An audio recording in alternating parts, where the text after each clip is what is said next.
All right, as we can see, earlier I talked about the possibility that I would try to play a fade or a gap fill to the downside, so I would be focusing on puts. And with Apple, we see that the opening candle was really quite big. It's the first red candle here, okay? It opened up. It actually did gap up from the close, and it went up to 136.39 or thereabouts, right? So it's already receded off of that resistance up here, and it's come down to the support. This green line and the yellow line represent an exponential moving average 20-day and an 8-day. So those are the two support indicators that I use that I've found over the years to work pretty well.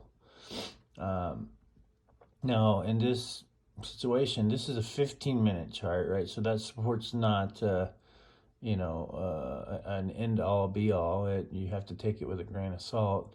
And as it's really early, you expect that line to break, and it is. See, the price is moving below the green line, right? And it will probably go down here to the low of yesterday, and it should probably find some support here.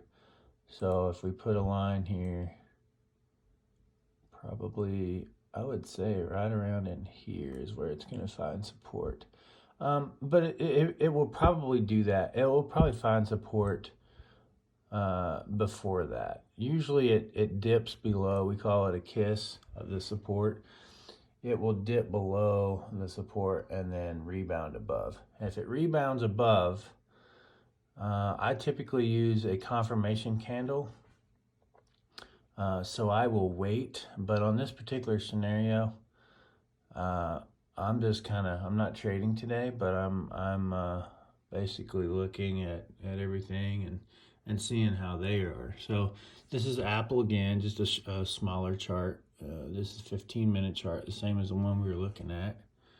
And this is Microsoft. So Microsoft's looking pretty weak. VIX, the volatility index is perking up. So that's an indication that things might get a little bit bloody today. It might be a green day initially, and then it sells off.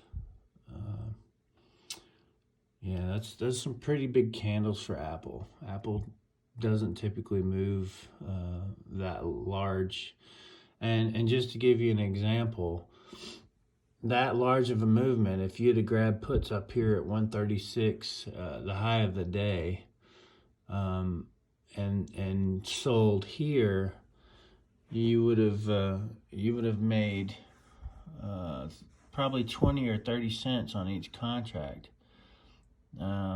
If you'd have grabbed, say, 134,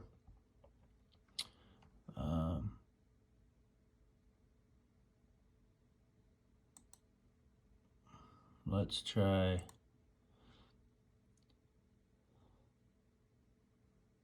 wrap up in a different video.